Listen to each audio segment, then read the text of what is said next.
अंकिता भंडारी के केस में जितने भी अपराधी थे उन सबको सजा मिल चुकी है, लेकिन फिर भी उत्तराखंड की जनता सड़कों पे आंदोलन क्यों कर रही है?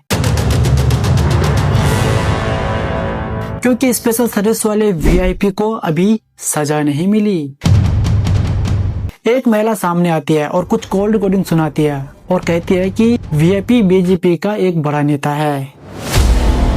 अंकिता भंडारी को उसने प्रेशर किया कि तू सबको देख, और जनता पागल हो जाती है। ऐसी तो कितनी बच्चियां खा दी इन्होंने, कितनी खा दी। लेकिन सवाल ये है कि क्या ये सच्चाई है या सिर्फ जनता का ध्यान भटकाने की कोशिश की जा रही है? आप बताइए, आपको लग नहीं रहा कि षड्यंत्र है? और इस मुद्दे को अब एक राजनीतिक मुद्दा बनाया जा रहा है।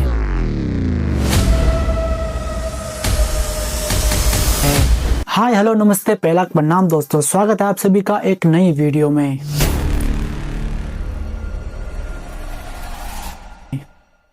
अंकिता भंडारी जो कि उत्तराखंड के पौड़ी गढ़वाल की रहने वाली है, मात्र 19 साल की उम्र में वो ऋषिकेश के एक रिजॉर्ट में काम करती थी।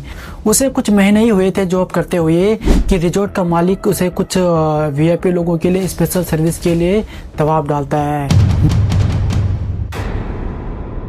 बट अंकिता भंडारी मना कर देती है। लेकिन फिर ये रिजॉर्ट का मालिक और इसके दो दोस्त अंकिता के साथ बहुत बदतमीजी करते हैं और बाद में उसे मारकर पास के टनल में फेंक देते हैं।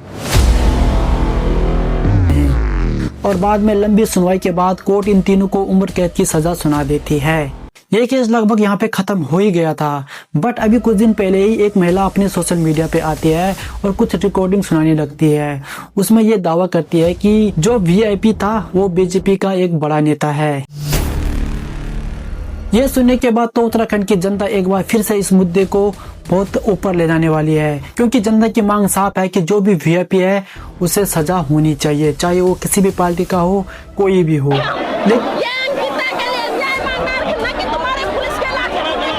लेकिन ध्यान दीजिए, जिस महिला ने सोशल मीडिया पर रिकॉर्डिंग सुनाई और जो व्यक्ति उस रिकॉर्डिंग में कह रहा है कि वीआईपी बीजेपी का एक बड़ा नेता है, उनका अभी भी न तो पुलिस ने और न तो कोर्ट ने अभी रिकॉर्ड दर्ज नहीं किया है कि वो लोग कितना सच बोल रहे हैं। लेकिन जब से ये बयान सामने आया है सोशल मीडिया पर तो आग लग गई है। और सबसे इम्पोर्टेंट बात यह है कि जिस बीजेपी के नेता पर आरोप लग रहे थे कि ये वही वीआईपी हैं जिनको स्पेशल सर्विस देने का दबाव बनाया जा रहा था, उन्होंने भी अपना बयान दिया है और कहा है कि उन पे जितने भी आरोप लगाए गए हैं सारे झूठे हैं और वो भी चाहते हैं कि इस पूरे मुद्दे पर दोबारा से जांच हो और अगर वो अपराधी पाए जाते हैं तो उन्हें जो भी सजा मिलेगी उन्हें मंजूर है। लेकिन अगर उन पे झूठे आरोप लगाए जा रहे हैं तो उनके ऊपर भी कार्रवाई होनी चाहिए।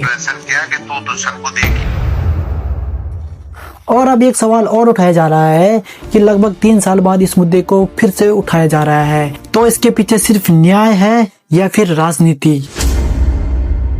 क्योंकि देखा जा रहा है कि उत्तराखंड में जहां भी अंकिता के न्याय के लिए आंदोलन हो रहे हैं वहां कुछ राजनीतिक पार्टी अपना झंडा लहरा रहे हैं, अपने नेताओं के नारे लगा रहे हैं और अपनी पार्टी का प्रचार कर रहे हैं। और ये सवाल इसलिए भी उठ रहा है क्योंकि उत्तराखंड में बीजेपी की सरकार है और 2027 में अगले साल फिर से विधानसभा के चुनाव होने हैं, तो हो सकता है कि इस मुद्दे को अब एक राजनीतिक मुद्दा बनाया जा रहा है।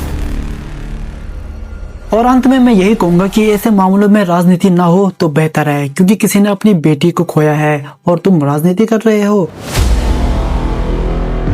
और रही बात उस वीआईपी की, तो वो वीआईपी कोई भी हो, चाहे वो राजनेता हो या कोई आम आदमी हो, उसे भी सजा मिलनी चाहिए, क्योंकि सजा सबके लिए बराबर होनी चाहिए और इस मामले में सीबीआई जांच होनी चाहिए।